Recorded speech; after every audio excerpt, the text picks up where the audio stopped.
Hey guys, Gavin here, and I wanted to give you guys my updated Sprite deck profile for the new format. I just took this to 2 straight case events. I sadly just bubbled both. One of them I lost in the last round, so I knew I wasn't going to make top 8, so I left, but then they made it top 16, so I would have topped anyway. It was like a 80 to like 90 man event, I'm pretty sure, or like it was somewhere up there. So that's rough. And then the weekend after, the one I played yesterday, I got ninth after Swiss, where it was top 8. So yeah, it happens. A lot of the losses are the things you can't control. Like I lost to against Despia. You don't lose a Despia, you lose a Super Poly, and they had Super Poly, and they had double evenly matched. So you just got to put them on habit, and they had it. The end boards this deck ends on now are kind of insane. You can play around Super Poly, you can play around the one evenly matched, you can play around really everything you can, but sometimes when they have it, they have it. So yeah, let's get straight into the deck. I think this deck's really clean. I'm going to show you guys some of the things I've changed in here to make it still good in the next format. We're playing triple blue, triple jet, double carrot, and double red. So I just wanted to up the names. Since you're not able to bring them back off of Elf anymore, you want to see more of these in your deck just so that you can always play around everything. Of course, I don't know if this is what the deck's going to look like going into the future, but this is at least an idea that someone else gave me. Shout out to Aaron.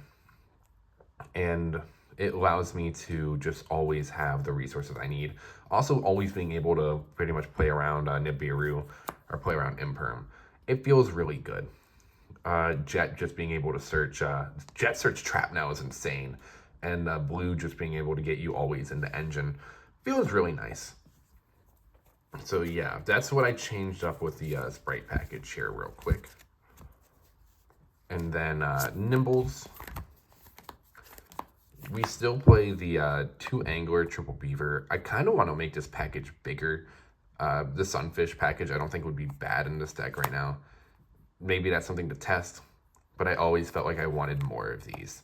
That's just something that at least I felt came up more in the event. But this card's insane. Like if this card resolves, you're just so ahead.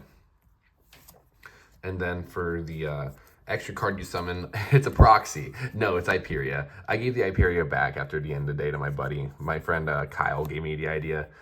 So we played the one Hyperia. Hyperia was good all day, except when you Hyperia draw into Prosperity majority of the time. Who would have thought? But yeah, the Confliction doesn't feel like it comes up as much as you think it would.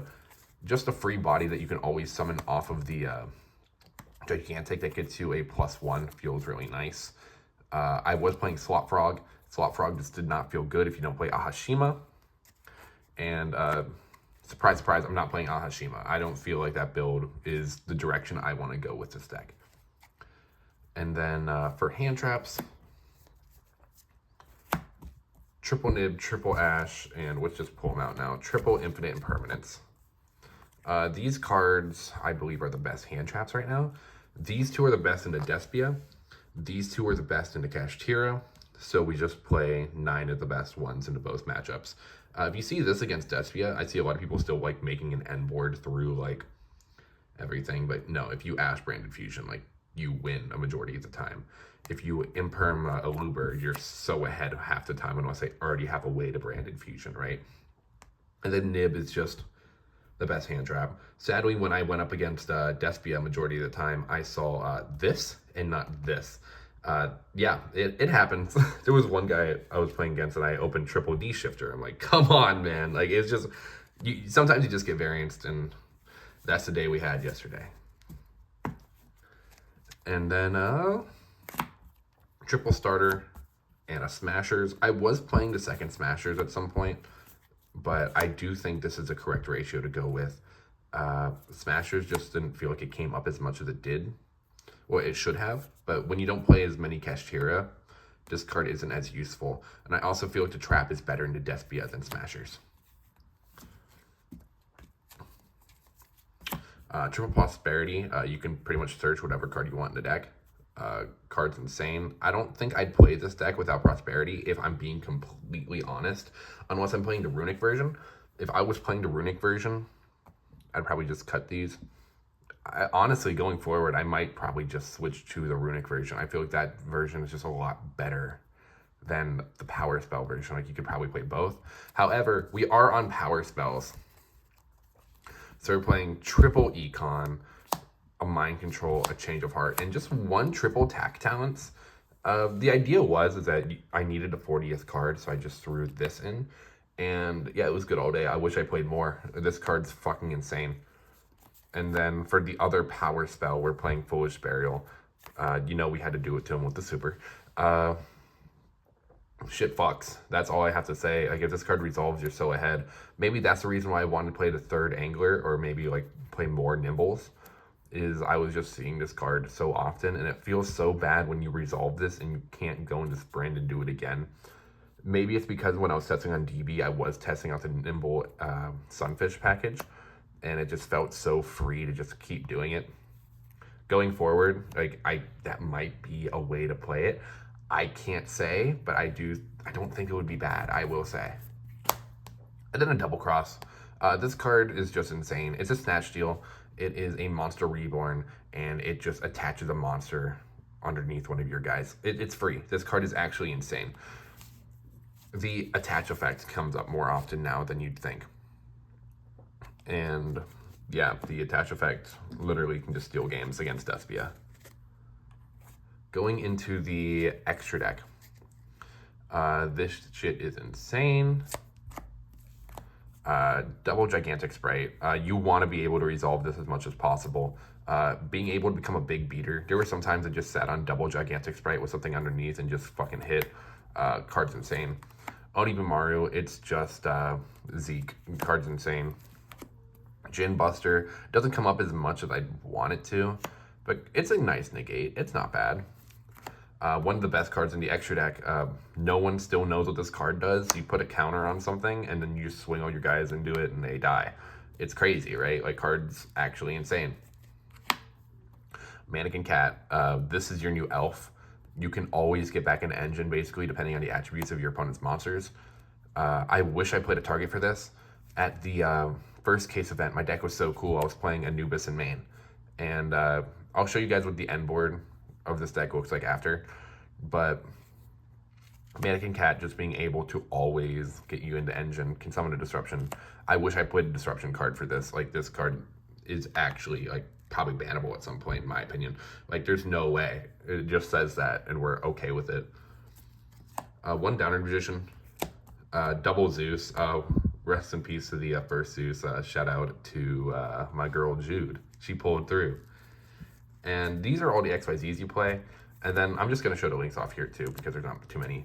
We play double Sprint in case one gets ripped by Kashtira. This is your interruption piece. This card is super good against Kashtira. This card is just insane in general. It can help break boards. It can help make a board.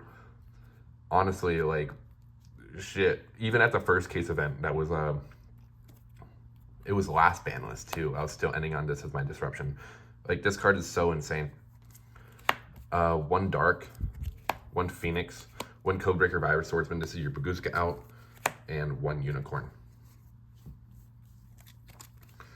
The Prosperity Banishes also always usually change, but usually, depending on the matchups, like, these two can go, and then 3.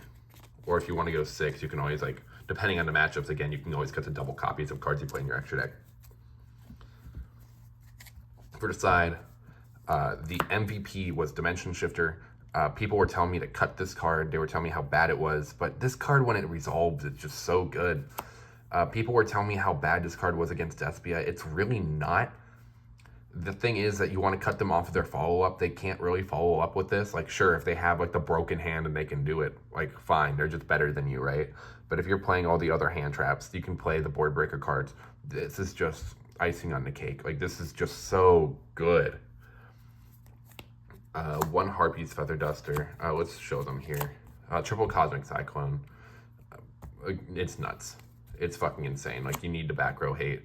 I'm still contemplating if I still want to side this in against Despia, because Despia used to kind of play like a back row deck, where if you take out their back row interruptions, like, you did pretty well.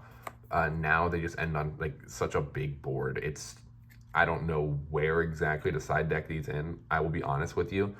these might just have to be something else later on. But against trap decks, like at case events that are like in local areas, you need to like respect Labyrinth. You need to respect all the other cards.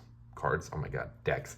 So these aren't bad. I wouldn't take them out for sure, but definitely I want to think of better ways aside for Despia. Double Book of Moon. It's good against cash. This is just not bad of a card, honestly. Like against cash, you get to go Zeus Turbo, honestly. So like, shit hits, shit fucks. And for the degenerate shit, triple anti-spell and triple dimensional barrier. You just want cards that can cover Despia. If you see these cards against Despia, except when you get, you know, double evenly matched, you're gonna win, right? So these are just really good. This is also really good against cash. This is really good against Pendulum, right? If there's a Pendulum player in your area. This is also really good against a Spright Mirror. Insane, right? So these just are what I believe the Floodgates that cover the best. And you play so many just going second power spells anyway, you can just cut them. And just to show off the end board, I'll show it here. You want to usually end on this. This is usually like a 1 to 2 card combo with trap. And the reason why is because this is your elf. Spring Disrupt can detach to bounce, and then the trap can always just attach something underneath here, and you'll always have hand traps or other disruptions as well. So a bounce, a take, follow up, it's really nice. So yeah, this is my updated Sprite deck profile. Thank you so much for watching. And yeah, if you have any questions, comments, or concerns, let me know in the description down below. Yeah, shout out Team Term for winning the event. Shout out to Matt for topping both events. We're not going to bubble anymore. We got it next time, I guess.